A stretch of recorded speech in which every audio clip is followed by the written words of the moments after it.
नमस्कार, फाइटर समाचार में आपका स्वागत है। पेश आज 26 अप्रैल सुबह 6 बजे राजस्थान की खास खबरें। श्रीगंगानगर के सदर थाना क्षेत्र में इंस्टाग्राम पर दोस्ती के बाद एक युवक को फर्जी शादी के जाल में फंसाकर ब्लैकमेल करने का सनसनीखेज मामला सामने आया है।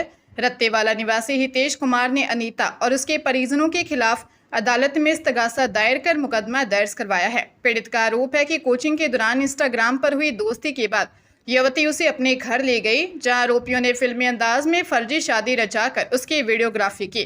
आरोप है कि इसके बाद युवती और उसके परिवार ने हितेश को बंधक बना लिया और उसकी संपत्ति नाम कराने के लिए दबाव डाला। आरोपियों ने फर्जी शादी को असली साबित करने के लिए गलत पते वाले शादी के कार्ड भी छपवाए और युवक को झूठे मुकदमे में फंसाने की धमकी दी। जैसे तैसे चंगुल से छूटने के बाद पीड़ित थाने पहुंचा।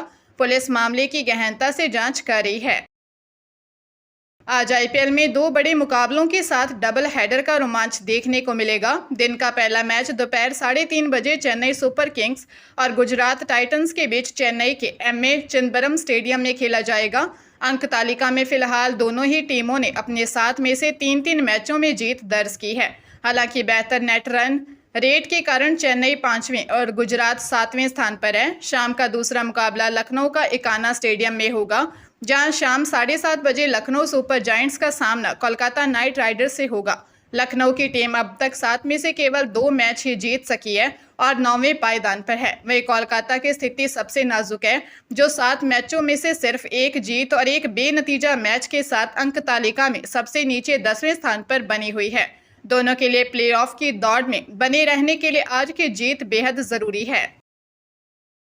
राजस्थान सरकार ने बिजली कनेक्शन और छोटे पावर प्लांट की मंजूरी के नियमों को आसान बनाते हुए सेल्फ सर्टिफिकेशन की नई व्यवस्था लागू की है। अब 33 केवी तक के बिजली कनेक्शन और 1 MVA तक की उत्पादन इकाइयों जैसे सोलर और विंड प्लांट के लिए इलेक्ट्रिकल इंस्पेक्टर की अनिवार्य जांच की जरूरत नहीं होगी। उपभोक्ता अब खुद अपने सिस्टम को सुरक्षा मानकों के अनुसार प्रमाणित कर सकेंगे। सरकार का उद्देश्य बिजली कनेक्शन की प्रक्रिया को तेज करना और उपभोक्ताओं को सरकारी दफ्तरों के चक्कर काटने से राहत देना है। हालांकि सुरक्षा को ध्यान में रखते हुए 15 मीटर से ऊंची इमारतों, बेसमेंट, अस्पतालों, cinema hall, mall, school, college और 33 केवी से ऊपर के हाई वोल्टेज कनेक्शन के लिए अब भी इंस्पेक्टर की जांच अनिवार्य रहेगी। बिजली सप्लाई कंपनियां विभागीय पोर्टल पर सेल्फ सर्टिफिकेशन या इंस्पेक्टर का सर्टिफिकेट अपलोड होने के बाद ही कनेक्शन जारी करेंगी। हनुमानगढ़ जिले के टिब्बी थाना क्षेत्र में 2 भाइयों के साथ शादी के नाम पर ठगी और ब्लैकमेलिंग का अनोखा मामला सामने आया है। खाराखेड़ा निवासी मोहनलाल ने अपनी 2 बहुओं, उनके पिता और भाई के खिलाफ रिपोर्ट दी कि उनके बेटों कुलदीप और संजय की शादी 30 मार्च 2025 को सगी बहनों जानवी और सानवी से हुई थी। लेकिन शादी के अगले ही दिन ससुराल पक्ष दोनों बहनों को अपने साथ ले गया और वे घर से सोने चांदी के जेवरात भी बटोर ले गई। आरोप है कि लड़कियां और उनका परिवार हरियाणा सरकार की कन्यादान योजना के पैसे हड़पना चाहते थे। जब मोहनलाल ने बहुओं को वापस भेजने की गुहार लगाई तो आरोपियों ने उन्हें घर बसाने के बजाय 5 लाख रुपए मांगे। रुपए न देने पर आरोपियों ने झूठे मुकदमे में फंसाने की धमकी दी। पुलिस अब इन लुटेरी दुल्हनों के गिरोह और ठगी के मामले की गहन जांच कर रही है। सोनीपत नगर निगम चुनाव 2026 से पहले कांग्रेस में टिकट वितरण को लेकर भारी बगावत शुरू हो गई है। कई वरिष्ठ नेताओं और पार्षदों ने टिकट कटने के बाद पार्टी नेतृत्व पर पैसे लेकर टिकट बेचने और भ्रष्टाचार के गंभीर आरोप लगाए हैं। महिला विंग के प्रदेश महासचिव संतोष कादियान और महामंत्री सतबीर निर्माण ने मेयर प्रत्याशी कमल दीवान व सह प्रभारी जितेंद्र बघेल पर फर्जी सर्वे और सौदेबाजी के जरिए टिकट बांटने का आरोप लगाया है।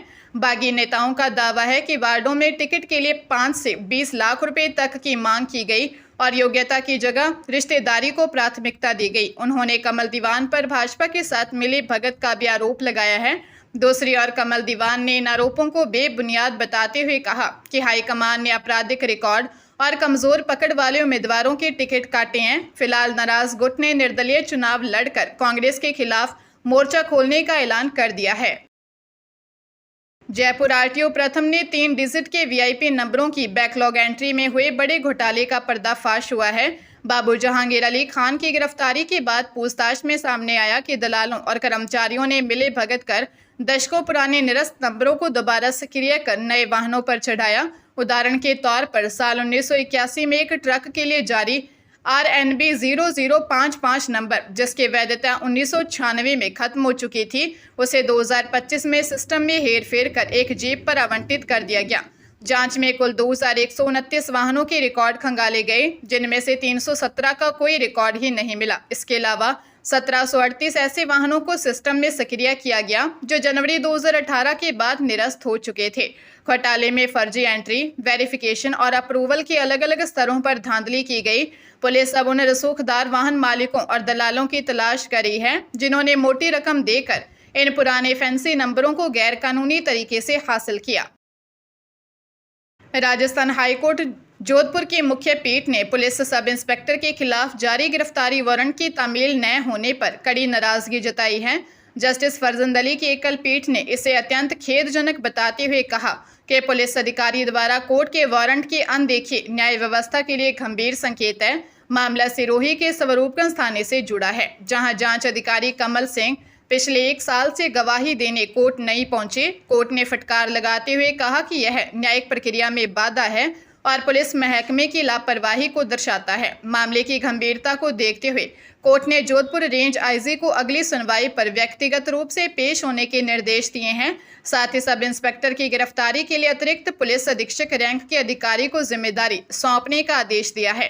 कोर्ट ने उन अधिकारियों की सूची भी मांगी है जो अब तक वारंट तामील कराने में विफल रहे। हनुमानगढ़ जिले के पीलीबंगा थाना क्षेत्र में दहेज की मांग पूरी न होने पर एक विवाहिता की हत्या का मामला सामने आया। मृतक अर्शदीप कौर के पिता कुलवंत सिंह की रिपोर्ट पर पुलिस ने पति प्रेम सिंह, सास गुलाब कौर और ससुर लाभ सिंह के खिलाफ मुकदमा दर्ज किया है।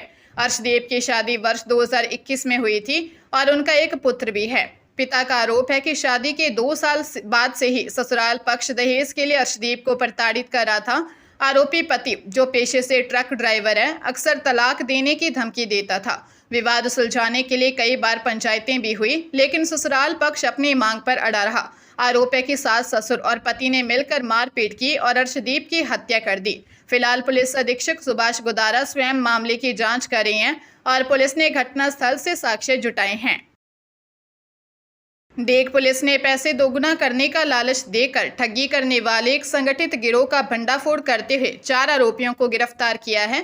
पुलिस ने इनके कब्जे से ठगी गई पूरी राशि 4,35,000 रुपये बरामद कर लिए हैं। पकड़े गए आरोपियों की पहचान पप्पू, अरमान, अल्ताब और अकमू के रूप में हुई है।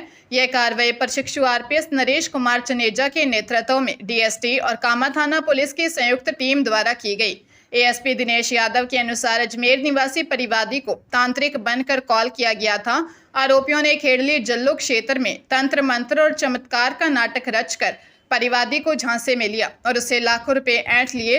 इसके बाद उसे डरा धमकाकर वहां से भगा दिया गया। पुलिस जांच में सामने आया कि यह गिरोह पिछले 10 वर्षों से इसी तरह लोगों को ठग रहा था। पंजाब के श्री मुक्तसर साहिब जिले के गांव फतेहपुर मणियावाला में एक सिरफिरे प्रेमी ने 2 बच्चों की मां की हत्या कर दी।